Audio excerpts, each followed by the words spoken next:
नमस्कार दोस्तों, मैं आपका सी अक्षय। बहुत सारे बच्चे सवाल पूछते हैं कि सर सीएस एग्जीक्यूटिव में ईसीआईबल के सब्जेक्ट में सबसे ज़्यादा डिफिकल्टीज बच्चों को होती है। तो अभी ये जो subject economic, commercial and intellectual property rights की मैं बात कर रहा हूँ, तो ईसीआईबल सब्जेक्ट में सबसे ज़्यादा बच्चों को दिक्कत होती है फीमा में। अब ये फॉरेन एक्सचेंज मैनेजमेंट एक्ट के बारे में पहला ही चैप्टर है। एंड जब फर्स्ट चैप्टर बच्चे देखते ही तो डर जाते हैं कि सर फर्स्ट चैप्टर इतना बड़ा है, इतना ज़्यादा डिफिकल्टी है, तो इसको कैसे पढ़ना चाहिए। सी बच्चों, ये चैप्टर बहुत इजी है क्योंकि मैं खुद एक बीबीएमबीए फाइनेंस एंगल था मेरा, तो शायद उसकी वजह से मुझे और इजी लगता होगा। तो मैं आपको बहुत सिंपल टेक्निक बताता हूँ इसको याद करने के लिए। तो ये अपना लेक्चर नंबर 1 होगा। ठीक है। अब देखिए, चैप्टर की नोट्स मैंने बनाई है बहुत इजी एंड सिंपल वे में, प्लस इसके लास्ट प्रीवियस ईयर के क्वेश्चन इसके नीचे ही होंगे। तो जैसे आपका चैप्टर होगा, इमीडिएटली आपको क्वेश्चन सॉल्व करने हैं लास्ट ईयर के, एंड इमीडिएटली उसके पॉइंट्स भी बनाने। तो चलिए देखते हैं बच्चों। और सबसे पहले फर्स्ट फॉरेन एक्सचेंज मैनेजमेंट पहला चैप्टर कहता है।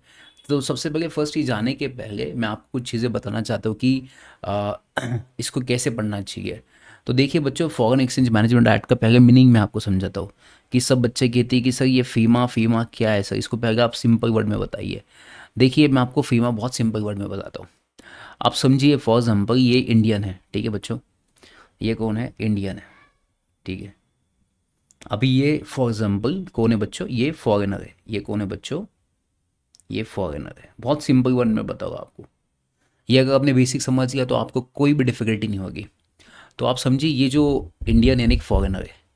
आप समझिए, फॉर एग्जाम्पल इंडियन वाला कोई भी गुड्स फॉरेनर को बेचता है। कोई गुड्स फॉरेनर को क्या करता है बच्चों? बेचता है। तो मुझे आप एक चीज़ बताइए बच्चों, जो फॉरेनर उसके पास क्या होगा? उसके पास फॉरेन करेंसी होगा, यस और नो? और जो इंडिया वाला है उसके यहाँ पे कौन सा करेंसी चलता है? इंडियन रुपीज चलता है। अब मुझे बताइए, जब इंडिया में इंडियन रुपीज चलता है और इसके पास फॉरेन करेंसी है, तो इसका मतलब इन दोनों के बीच में अपने को क्या करना पड़ेगा? इन दोनों के बीच में एक्सचेंज करना पड़ेगा बच्चों। क्या करना पड़ेगा? एक्सचेंज करना पड़ेगा। अब सर ये एक्सचेंज कैसे होगा? तो एक्सचेंज करने के लिए कुछ लॉ है। यस, एक्सचेंज करने के लिए इंडिया में लॉ है। तो वो कौन सा लॉ है जो एक्सचेंज की बात करता है? तो उसे क्या कहेंगे बच्चों अपन? Foreign exchange management act. And इस फीमा के अंडर आप एक्सचेंज कहाँ पे करोगे? तो उसके लिए अपन ने क्या किया है? ऑथोराइज, किसको बच्चों? ऑथोराइज डीलर को ऑथोराइज किया है। ऑथोराइज डीलर मतलब कौन होते हैं बच्चों? जनरली ये बैंक्स होते हैं। कौन होते हैं? बैंक्स होते हैं। जैसे कोटक बैंक है, फिर बैंक ऑफ इंडिया है, जिसमें जाके आप पैसे को एक्सचेंज कर सकते हो। तो देखिए कितना सिंपल प्रोसेस है। When there is a transaction between two person, one is Indian and one is foreigner, so in this transaction we have to follow the some rules and regulations, that is FEMA. And FEMA आता है तो फीमा के under किसी को authority दी गई। Yes, फीमा के under basically ये सब देखने के लिए किसको अथॉरिटी दी गई? रिजर्व बैंक ऑफ इंडिया को दिया गया। यस और नो? जैसे शेयर मार्केट को सेबी है, security exchange board of India, वैसे ही आपको पता है कि ये फीमा ट्रांजैक्शन के लिए किसको ऑथोराइज किया गया है? रिजर्व बैंक ऑफ इंडिया को किया गया है। And then Reserve bank of India has given a powers to the authorize dealer के पास, एडी लिस्ट। तो ये एडी कौन है? जनरली बैंक्स होते हैं जिनको ये पावर दी गई है। कितना सिंपल फेमा है, मुझे बताइए इससे सिंपल और क्या बताना चाहिए। अब इस फेमा में क्या होता है ना बच्चों, जब ये फेमा पढ़ोगे आप तो इसमें कुछ चीज़ें हैं। जैसे फॉर एग्जाम्पल आपने देखा होगा, ये जो फॉरेनर है ये क्या होगा? अपने इंडिया में आएगा। इंडिया में आके क्या करेगा? इन्वेस्टमेंट करेगा, है ना? ये फॉरेन करेंसी लेके इंडिया में आके इन्वेस्टमेंट करेगा। तो अपन इसे क्या कहेंगे? FDI, foreign direct investment. ये सुनो, वही अगर अपना इंडियन फॉरेन कंट्री में जाएगा, ये सुनो, तो अपन उसे क्या कहेंगे? वो ओवरसीज इन्वेस्टमेंट करेगा। ये सुनो, तो ये सब अपने को पढ़ना पड़ेगा। इस यही तो चैप्टर बात करता है। अब इतना मैंने आपको सिंपल बता दिया है, कि इतना सिंपल लैंग्वेज बता दिया कि फेमा का मतलब क्या होता है। तो बिल्कुल टेंशन लेने की ज़रूरत नहीं है। तो आपने को इसमें क्या पढ़ने का है? सबसे ये फर्स्ट, कोई फॉरेन इंडिया में आएगा तो वो पैसे कैसे लेके आएगा? कौन से अकाउंट में लेके आएगा? कितना पैसा इन्वेस्टमेंट कर सकता है? कितना पैसा वापस लेके जाएगा? टैक्स देना पड़ेगा? कोई लाइसेंस निकालना पड़ेगा? ये सिंपल प्रोसेस इसमें अंदर देखना पड़ेगा। अगर आपको बहुत अच्छे समझा होगा तो प्लीज़ कमेंट बॉक्स में यस कहना। मैं आपको आगे के बहुत सारे चैप्टर्स के लिए सेम वीडियोस बनाऊंगा। तो चलिए स्टार्ट करते हैं इंट्रोडक्शन। इसके बेसिकली इंट्रोडक्शन की बात करते हैं कि फीमा के पहले क्या था, इसका बैकग्राउंड। मैं फीमा की बात करूँ तो ये 1999 में आया। बट फीमा के पहले आपको पता है, सबसे पहले फर्स्ट है ये था फॉरेन एक्सचेंज रेगुलेशन एक्ट, फेगा था पहले 1973। बट ये बहुत पुराना एक्ट था तो इसकी वजह से इसको कैंसिल किया गया, बिकॉज इसमें बहुत सारे रिस्ट्रिक्शंस थे। तो आपको पता है इंडिया में रिस्ट्रिक्शंस नहीं चाहिए, फैसिलिटी चाहिए। कोई भी एक्ट पास करते हैं प्रोहिबिट करने के लिए नहीं, किसके लिए पास किया जाता है? कोई भी एक्ट इंडिया में पास किया जाता है फैसिलिटेट करने के लिए, फैसिलिटेट करने मतलब उसको फैसिलिटेट करने के लिए एक्ट को पास किया जाता है। तो ये जनरली जो एक्ट था पुराना, इसमें बहुत सारे लिमिटेशंस थे, बहुत सारे बर्डन था। तो इसको हटा के अपन ने किसको लेके आए, फीमा को लेके आए जो फैसिलिटेट करता है। अब देखिए क्यों ज़रूरत पड़ी, मैंने आपको बोला तो ऑलरेडी, क्योंकि कुछ बहुत सारी चेंजेस करना था। ये आपको एग्ज़ाम में आएगा नहीं, पढ़ने की ज़रूरत नहीं है। तो इसमें बहुत सारी चीज़ें थी, बहुत सारी चीज़ों का इसमें रिस्ट्रिक्शंस था, लाइसेंस राज की तरह था ये। तो इसको हटाया गया। अब देखिए जैसे इसको हटाया गया तो उसमें क्या क्या चेंजेस हुए, अपना फॉरेन एक्सचेंज रिजर्व बढ़ा। रिजर्व मतलब इसमें फॉरेन करेंसी बढ़ गई, मतलब फॉरेनर्स इंडिया में आ चुके हैं इन्वेस्टमेंट करने के लिए, क्योंकि फेरा में बहुत सारे रिस्ट्रिक्शंस थे, तो कोई इंडिया में आके इन्वेस्टमेंट नहीं करता था। तो ये बहुत सारे चेंजेस किए गए। फॉरेन ट्रेड बढ़ गया, दो दो देशों के बीच में ट्रेड बढ़ गया। सिंप्लीफाइड टैरिफ कर दिया, टैक्सेस को बहुत सिंप्लीफाइड कर दिया। करंट अकाउंट कन्वर्टेबल कर दिया। करंट अकाउंट मतलब अगर किसी फॉरेनर को इंडिया में आके कोई गुड्स परचेस करना है तो उसे अपन करंट अकाउंट ट्रांजैक्शन कहेंगे। तो वो करंट अकाउंट, उसको करंट अकाउंट उगड़ना पड़ेगा, मतलब उसको ओपन करना पड़ेगा। एंड वही अगर मैं बात करूँ कि उसका आगे कोई बहुत बड़ी मशीनरी परचेस करनी है, आसेट परचेस करनी है, तो अपन कौन सा अकाउंट ओपन करना पड़ेगा, कैपिटल अकाउंट उसको ओपन करना पड़ेगा, that is capital account transaction. तो ये सब अपने को इसमें पढ़ना पड़ेगा। तो ये बहुत सारे चेंजेस हो गए। तो अभी आते हैं फीमा। तो ये फीमा बेसिकली पास किया गया, तो ये पढ़ने की जरूरत नहीं, एग्जाम में नहीं आता है। तो अपन सीधा जाएंगे डेफिनेशंस पे। एग्जाम में इस पर 5 मार्क का या 3 मार्क का क्वेश्चन आता ही आता है डेफिनेशन में। तो सबसे पहले फर्स्ट, अथोराइज पर्सन कौन है। मैंने आपको अगेन बोला, तो ऑथोराइज पर्सन मतलब कौन होगा, जब कोई एक इंडियन होगा एंड एक फॉरेनर होगा, इन दोनों के बीच में जो मनी एक्सचेंज करके देगा, इन दोनों के बीच में जो मनी एक्सचेंज करके देगा, उसे अपन क्या कहेंगे, ऑथोराइज पर्सन कहेंगे। इसमें कौन कौन आएगा बच्चों, इसमें आएगा ऑथोराइज डीलर भी आएगा, जो डील करता है पैसे में, मनी एक्सचेंज करने वाला आएगा। ऑफशोर बैंकिंग मतलब जो इंटरनेशनल लेवल पे ट्रांजैक्शन करता है, एक्सचेंज करके देता है। Any one allowed to deal in foreign exchange और फॉरेन सिक्योरिटीज़, ऐसा कोई इंसान जो फॉरेन एक्सचेंज में काम करता है या foreign security shares market bonds में काम करता होगा, उसको ऑथोराइज पर्सन कहेंगे। यस और नो। करेंसी नोट मतलब जो लीगली रिकग्नाइज है, ठीक है। एक्सपोर्ट मतलब जो आउटसाइड इंडिया किया जाता है उसे एक्सपोर्ट कहा जाएगा, whether it's goods whether it's service. अब देखिए यहाँ पे क्वेश्चन आया था कि what is mean by foreign exchange. Definition 2N, याद रखना फॉरेन एक्सचेंज 2N। एग्जाम में इसके ऊपर क्वेश्चन आया कि फॉरेन एक्सचेंज की डेफिनेशन क्या है, ध्यान से पढ़ना। Foreign exchange includes foreign currency. Foreign exchange में क्या आएगा, फॉरेन करेंसी आएगा, पैसा आ जाएगा। यस। सेकेंड आएगा डिपॉजिट्स, अगर कोई फॉरेनर इंडिया में आके डिपॉजिट्स किया है। अगर अपन ने कोई क्रेडिट दिया तो वो भी अपना असेट है, यस और नो, किसी फॉरेनर को। बैलेंस इन फॉरेन करेंसी, अगर मैं इंडिया में मैं फॉर एग्जाम्पल इंडिया में काम करूँ on behalf of foreign company के भी यहाँ पे, तो उन्होंने मेरे अकाउंट पे 2 लाख रुपए बेटे भेजे यूएस डॉलर फॉर्म में। कौन से फॉर्म में भेजे, यूएस डॉलर। तो मेरे अकाउंट में जो बैलेंस है फॉरेन करेंसी का, तो उसे भी अपन क्या मानेंगे, फॉरेन एक्सचेंज मानेंगे। ये सुनो, ये फॉरेन एक्सचेंज का मतलब क्या बच्चों, ये फॉरेन एक्सचेंज का मतलब होता है कि आपके पास जितने भी फॉरेन करेंसी है, इंक्लूडिंग डिपॉजिट्स, कोई क्रेडिट मिला होगा आपको, कोई फॉरेन से लोन मिला होगा 2 लाख रुपए का, तो वो जब जितना भी फॉरेन करेंसी में काउंट किया जाएगा that is included as a foreign exchange माना जाएगा। इसमें ड्राफ्ट भी होगा। ड्राफ्ट मतलब जैसे आपको बैंक अकाउंट में ड्राफ्ट फैसिलिटी होती है, आप पैसे विड्रॉ कर सकते हो, तो अगर अपने पास कोई ड्राफ्ट फैसिलिटी है फॉरेन करेंसी का, तो भी इसमें ऐड हो जाएगा। ट्रैवलर्स चेक, ये सुनो, आपको ट्रैवल करने के लिए कोई चेक दिया होगा 1 लाख, $1 का, 1 लाख का, तो वो भी इसमें काउंट किया जाएगा। ये सुनो, उसके बाद किया जाएगा letter of credit. Travel cheques मतलब बच्चों, जैसे मुझे यूएस घूमने जाना है, तो मुझे एक कंपनी ने ट्रैवल चेक दिया 1 लाख रुपए का, ये 1 लाख यूएस डॉलर का चेक दिया, क्या आप यूएस जाके घूम सकते हो, that is also counted as foreign exchange reserve. Letter of credit, मुझे एक कंपनी ने इशू किया लेटर ऑफ क्रेडिट कि आप 2 लाख यूएस डॉलर विड्रॉ कर सकते हो, तो 2 लाख विड्रॉ करने का जो राइट मुझे दिया उसे लेटर ऑफ क्रेडिट माना जाएगा। Bill of exchange in Indian currency but payable in foreign currency. ये सुनो, मैंने कहीं से गुड्स मंगवाया है, ठीक है, अब वो गुड्स मंगवाया मैंने फॉरेन कंट्री से, बट उसको पेमेंट करने वाला 2 महीने के बाद, तो बिल ऑफ एक्सचेंज क्या होगा, that is payable in Indian currency. Yes, मतलब वो पेएबल किस में, सॉरी, वो इसका वैल्यू इंडियन करेंसी में, बट अपने को पे किसको करना है, वो फॉरेनर को पे करना है, तो उसे क्या मानेंगे अपन, उसे मानेंगे bill of exchange in Indian currency but payable in foreign currency. जैसे एग्जांपल बताता हूँ, ये मैं हूँ ए पर्सन, ठीक है, अब ये ने मैंने गुड्स मंगवाए बी से, बी कहाँ है बच्चों, बी यूएस में। अब मैंने यहाँ पे इसको लेटर ऑफ क्रेडिट दिया, बिल ऑफ एक्सचेंज दिया कि मैं आपको 50,000 रुपीज़ दूंगा, so that value in Indian rupees, but ये जिसको पे करना है भाई साहब, उसको किसी कौन से फॉर्म में चाहिए, फॉरेन करेंसी फॉर्म में चाहिए। तो भाई साहब ऐसे क्या कहेंगे, bill of exchange in Indian currency में बिल है, बट उसको पेएबल कौन से फॉर्म में, फॉरेन करेंसी। या आप draw outside India but payable in Indian currency. अगर आपने पे आउटसाइड इंडिया किया, मतलब आपको पे किसी और इंसान को करना है, बट उसने ड्रॉ आउटसाइड इंडिया किया, मैंने किसी फॉरेनर के अकाउंट में 50 लाख रुपए भेजा, किसी फॉरेनर के अकाउंट में 50 लाख रुपए भेजा, तो वो क्या करेगा फॉरेनर, वो उसको यूएस करेंसी में विड्रॉ करेगा, तो जो भी अमाउंट यूएस करेंसी में विड्रॉ करेगा उसे भी क्या कहेंगे, फॉरेन एक्सचेंज होगा। बच्चों याद रखना फॉरेन करेंसी की डेफिनेशन बहुत ईजी है फॉरेन एक्सचेंज की। फॉरेन एक्सचेंज का मतलब क्या होगा, जब भी बात आएगी Indian rupees to foreign dollar convert करने में या फॉरेन करेंसी कन्वर्ट करने में इंडियन रुपीज़ में, इन दोनों प्रोसेस को अपन क्या करेंगे, फॉरेन एक्सचेंज करेंगे। ठीक है। तो क्या करने का, अपने को खुद को एग्जांपल देने का कि मैं फॉरेन में गया, वहाँ पे ट्रैवलर्स चेक दिया तो वही फॉरेन एक्सचेंज माना जाएगा। घूमने के लिए यूएस करेंसी चाहिए, मैं वहाँ पे पैसे डिपॉजिट किया, फॉरेन एक्सचेंज। मुझे लेटर ऑफ क्रेडिट मिला, मुझे लोन की अमाउंट मिल गई, मुझे ड्राफ्ट मिला, तो ये भी क्या माना जाएगा, फॉरेन एक्सचेंज माना जाएगा। मैंने बिल ऑफ एक्सचेंज दिया इंडियन रुपीज़ में but payable to foreign currency in foreign, तो वो भी क्या माना जाएगा, फॉरेन एक्सचेंज माना जाएगा। कितने के लिए आएगा, ये 5 मार्क के लिए डेफिनेशन आएगा बच्चों, इसको अच्छे से करके जाना। कोई डाउट है तो कमेंट बॉक्स में बोलना। और ये जनरली ये जो टॉपिक है बहुत इंपॉर्टेंट है बच्चों, ये अगर कंसेप्ट समझा तो आगे का सब कुछ समझ जाएगा। Next, foreign security. अब फॉरेन सिक्योरिटी का मतलब क्या होता है बच्चों, कोई भी शेयर्स, बॉन्ड्स, डिवेंचर्स, बट वो कौन सी करेंसी में चाहिए, फॉरेन करेंसी में चाहिए, तो उसे अपन क्या कहेंगे बच्चों, फॉरेन सिक्योरिटी कहेंगे। तो ये कुछ भी हो सकता है, इंटरेस्ट हो सकता है उसके ऊपर का, जो लोन लिया आपने उसके ऊपर का इंटरेस्ट हो सकता है, शेयर्स के ऊपर डिविडेंड हो सकता है, या transfer of issue of foreign securities A capital account transaction.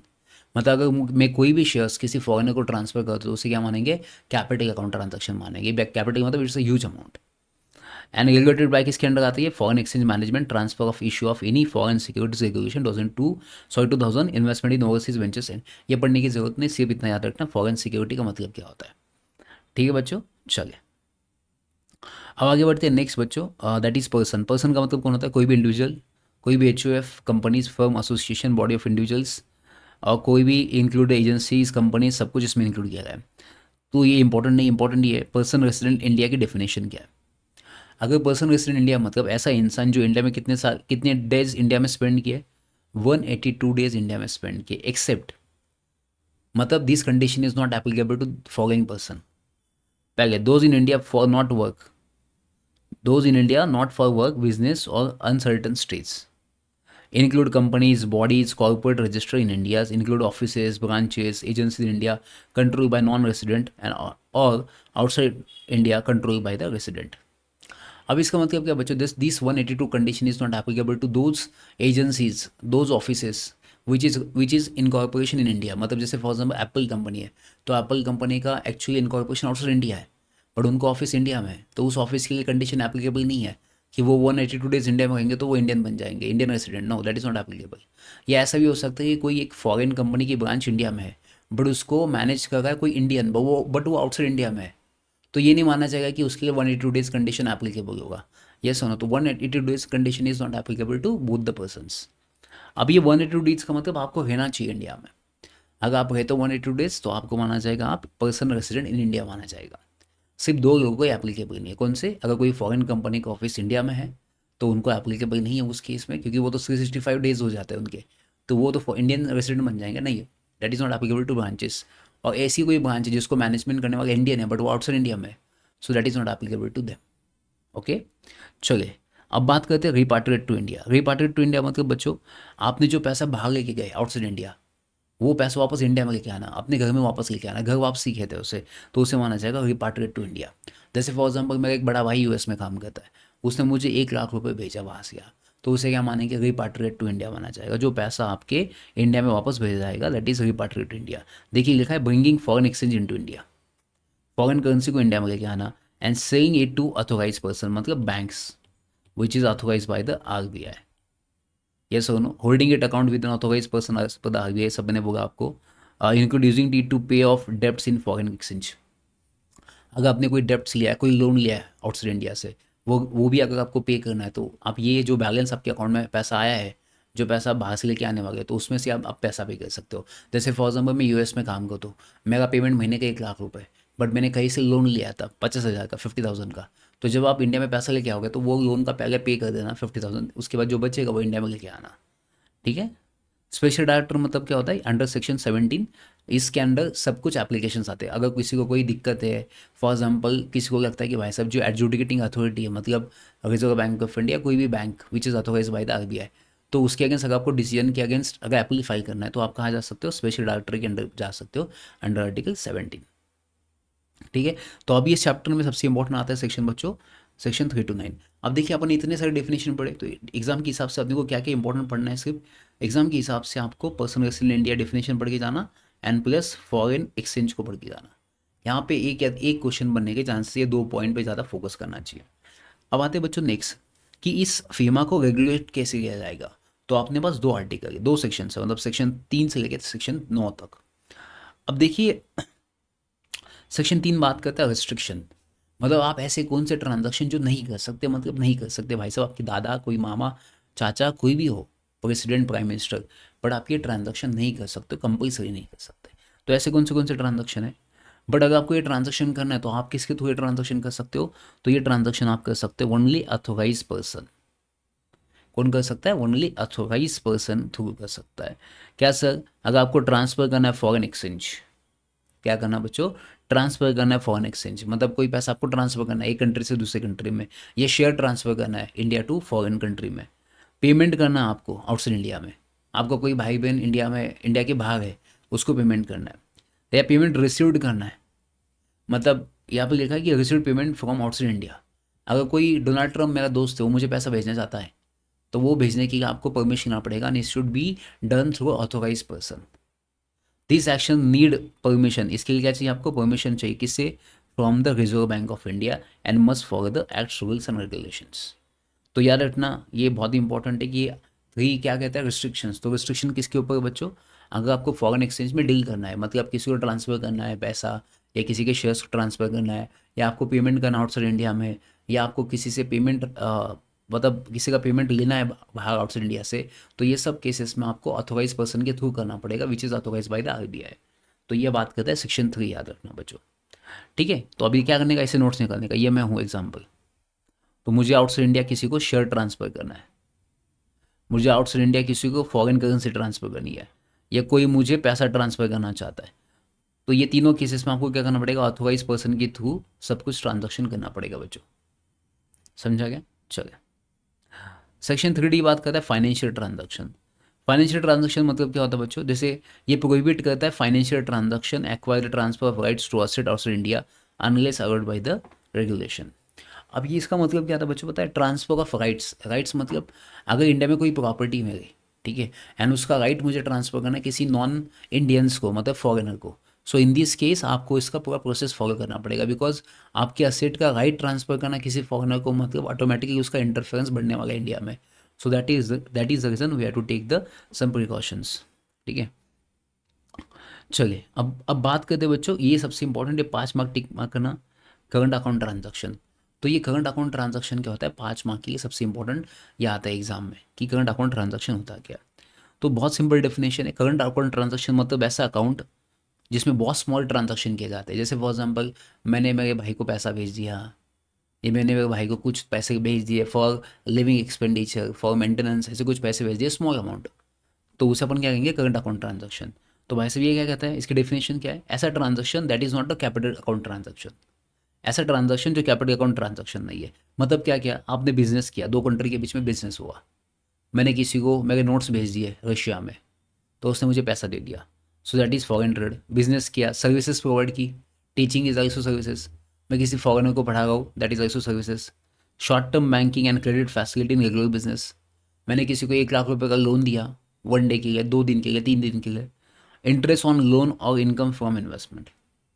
अभी याद रखना बच्चों, मैंने क्या किया, किसी को लोन प्रोवाइड किया है तो उसके ऊपर इंटरेस्ट आने वाला है, मैंने कोई इन्वेस्टमेंट किया उसके ऊपर इंटरेस्ट आने वाला है, तो इंटरेस्ट एंड रिटर्न डिविडेंड ये सब स्मॉल अमाउंट है। बट अगर आप इन्वेस्टमेंट की बात करो that is capital account transaction, but we are talking about the current account transaction. तो किसी के ऊपर इंटरेस्ट मिलना, इनकम अराइज होना, दैट इज स्मॉल अमाउंट। जैसे मैंने 1 करोड़ रुपए इन्वेस्टमेंट किया, मुझे 1 लाख का प्रॉफिट हुआ, तो 1 लाख स्मॉल अमाउंट है, that is current account transaction. But 1 crore रुपए इन्वेस्टमेंट क्या है, कैपिटल अकाउंट ट्रांजैक्शन। तो लिविंग एक्सपेंसेस भेजा अपने पेरेंट्स के लिए, आपकी वाइफ के, अगर आपकी वाइफ है 2-3 जितने भी है, 4-5, आपके बच्चे 8-10 जो अब्रॉड में पढ़ते हैं, तो उन सब का खर्चा आप भेजोगे तो उसे क्या माना जाएगा, करंट अकाउंट ट्रांजैक्शन। आप फॉरेन घूमना चाहते हो, एजुकेशन लेना चाहते हो, मेडिकल एक्सपेंसेस के लिए, या पेरेंट्स स्पाउस चिल्ड्रन के एजुकेशन के लिए, तो इसे कहेंगे करंट अकाउंट ट्रांजैक्शन कहेंगे। कितना सिंपल डेफिनेशन है करंट अकाउंट ट्रांजैक्शन का, 5 मार्क की आता है। What is current account transaction, current account transaction which is not a permanent account, sorry capital account transaction. जो कैपिटल अकाउंट ट्रांजैक्शन नहीं वो करंट अकाउंट ट्रांजैक्शन है, कितना सिंपल है। अब देखिए इसमें क्या है ना, फ्रीडम दिया आपको। फ्रीडम मतलब कोई भी आप सेल कर सकता है, विड्रॉ कर सकता है, ये sir no. Current account transaction से पैसा कोई भी विड्रॉ कर सकता है और कोई भी ट्रांसफर कर सकता है। But central government has the authority. Central government क्या कर सकता है, पब्लिक इंटरेस्ट के लिए आपके ऊपर रिस्ट्रिक्शन डाल सकता है, ठीक है, after consultation with the RBI. उनको लगता है कि भाई साहब आप लोग पाकिस्तान में कोई पैसा भेज गए current account transaction, and RBI का कहना ऐसा है कि भाई साहब ये पैसा टेररिज्म के लिए यूज़ हो रहा है, बॉम्ब ब्लास्ट के लिए यूज़ हो रहा है, तो आरबीआई आपके ऊपर रिस्ट्रिक्शन डाल सकता है फेस मैटर के लिए, ठीक है। चलिए अब बच्चों देखिए, ये again later of credit using international credit action, ये पढ़ने की जरूरत नहीं है। एग्जाम्पल दिया मैंने यहाँ पे करंट अकाउंट ट्रांजैक्शन की एग्जाम्पल क्या क्या हो सकते हैं, तो ये एग्जाम में आ सकता है gift, donation, expenses for immigration करने के लिए, आपके क्लोज रिलेटिव, जो क्लोज रिलेटिव्स आपके भाई बहन जो फॉरेन में रहते हैं उनको पैसा भेजा आपने, बिजनेस ट्रैवल है, मेडिकल ट्रीटमेंट है, स्टडीज़ करना है अब्रॉड में, ये सब करंट अकाउंट ट्रांजैक्शन के अंडर आता है। तो पहला करंट अकाउंट ट्रांजैक्शन क्या है, which is not a capital account transaction.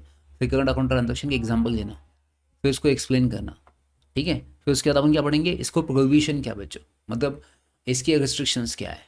तो रिस्ट्रिक्शंस क्या है बच्चों इसके, याद रखना, can not draw foreign exchange for transaction listed in schedule 1। तो शेड्यूल 1 में ऐसे कोई ट्रांजैक्शन दी है जिसके लिए आप करंट अकाउंट ट्रांजैक्शन यूज़ नहीं कर सकते। जैसे एग्जाम्पल, आप नेपाल एंड भूटान में अलाउड नहीं है एक्सचेंज करना, क्योंकि नेपाल भूटान में इंडियन करेंसी को एक्सेप्ट किया जाता है। ट्रांजैक्शन भी people living in Nepal and Bhutan are also prohibited. आप उनके साथ ट्रांजैक्शन भी नहीं कर सकते नेपाल एंड भूटान के साथ, बिकॉज ऑलरेडी वहाँ पे इंडियन करेंसी चलती है, तो एक्सचेंज की बात ही नहीं आएगी।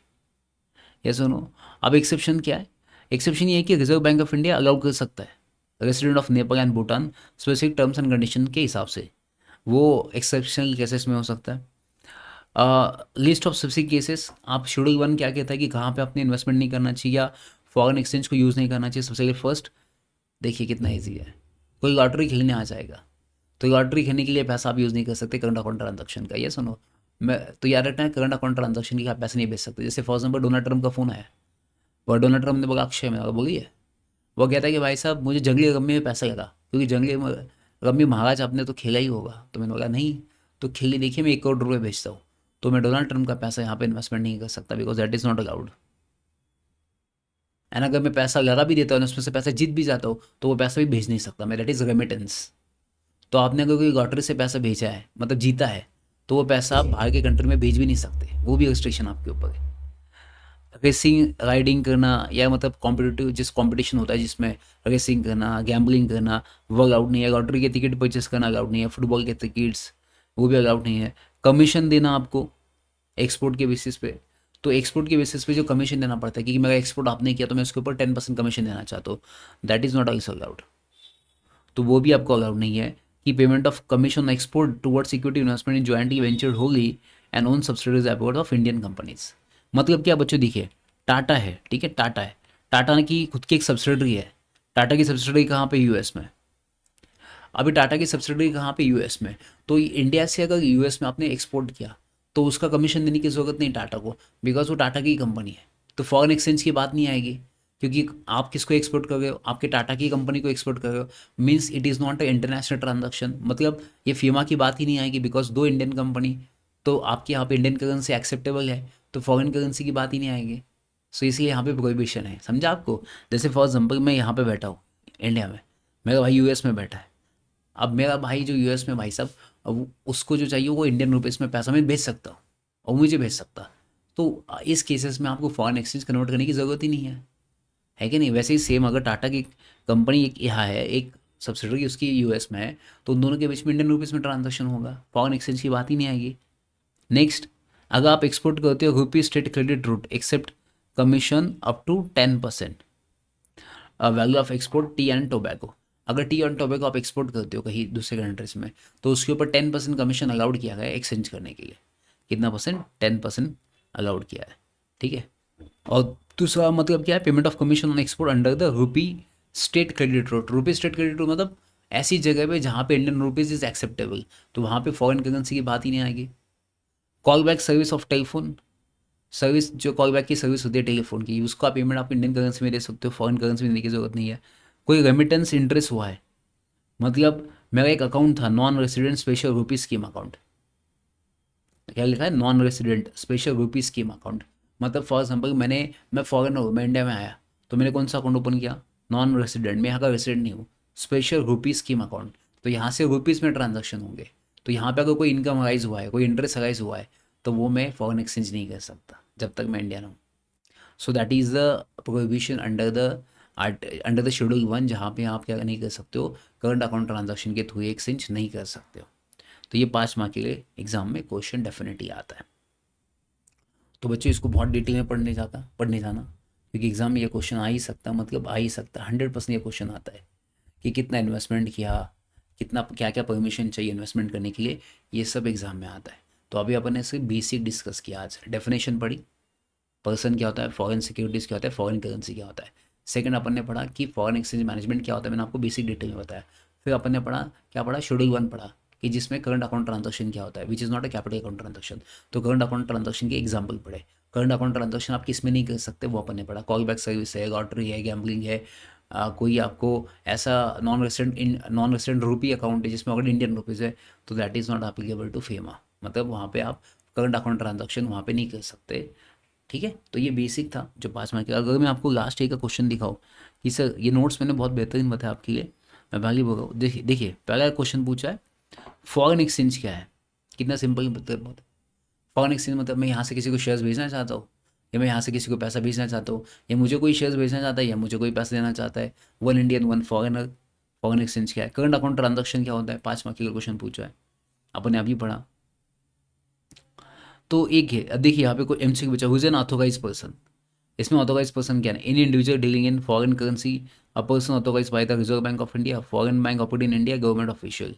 तो इसका आंसर क्या बच्चों, an individual dealing in foreign currency. Next क्या है बच्चों, अभी फीमा का ऑब्जेक्ट क्या है, फीमा का ऑब्जेक्ट क्या है, सिंपल सी बात है, एफडीआई बढ़ाने का। एफडीआई मतलब फॉरेन डायरेक्ट इन्वेस्टमेंट। एफडीआई बढ़ेगा तो आपको पता है एम्प्लॉयमेंट बढ़ेगा, एम्प्लॉयमेंट बढ़ेगा तो अपने इंडिया का जीडीपी बढ़ेगा। और आपको पता है फीमा जनरली फैसिलिटेट करता है बिजनेस के लिए, क्या करता है, बिजनेस को बढ़ाने के लिए फैसिलिटेट करता है, ट्रस्ट एंड कॉन्फिडेंस बढ़ाने के लिए। कितने मार्क का क्वेश्चन था, 5 मार्क का क्वेश्चन था। मुझे बताइए, देखिए ये यहाँ पे लिखा सेक्शन 3 बात करता है कि कहाँ पे रिस्ट्रिक्शन इम्पोज किया है, लॉटरी गैम्बलिंग आप नहीं कर सकते, ये सब अपन ने रिस्ट्रिक्शन पढ़े, 5 मार्क के लिए क्वेश्चन पूछा है। देखिए पर्सन रेसिडेंट इंडिया की डेफिनेशन क्या है, अपन ने पढ़ा था 182 डेज जो इंडिया में रहता है उसे पर्सन रेसिडेंट इंडिया कहा जाएगा। कितने मार्क का क्वेश्चन पूछा है, 4 मार्क के लिए पूछा है। मुझे बताइए, what are the powers of the central government to impose the restriction on current account transaction. तो आपको पता है अगर लॉटरी गैम्बलिंग करते तो उसके ऊपर रिस्ट्रिक्शन इम्पोज कर सकता है central government with the consultation with RBI, ये अपन ने पढ़ा है। ठीक है, चलिए अब देखिए यहाँ पे क्या लिखा है, Mister Y N N R I non resident Indian है, कहाँ पे वो, मतलब आउटसाइड इंडिया होगा, wants to remit his net salary earn in India, उसने सैलरी कहाँ पे अर्न की, इंडिया में, and to his home country, earn in India to his home country, discuss the FEMA position applicable. क्या उसका applicable है, non resident Indian है भाई साहब, और उसने कहाँ पे remittance his net salary earn in India, तो जो उसने सैलरी अर्न की इंडिया में। अब मुझे बताइए, एक तो सैलरी कहाँ पे अर्न हुई आपकी इंडिया में, एंड ऑब्वियस बात आप कौन हो, इंडियन है, तो यहाँ पे फॉरेन एक्सचेंज की बात ही नहीं आएगी, आप कन्वर्जन की बात कहाँ से आएगी यहाँ पे। चलिए, तो ऐसे बहुत सारे क्वेश्चंस मैंने यहाँ पे क्या करके आपके प्रैक्टिस के लिए अगेन यहाँ पे पूछा है, प्रोहिबिटेड ट्रांजैक्शन के under the schedule 1, lottery gambling callback service charges, 5 mark के लिए पूछा अगेन क्वेश्चन।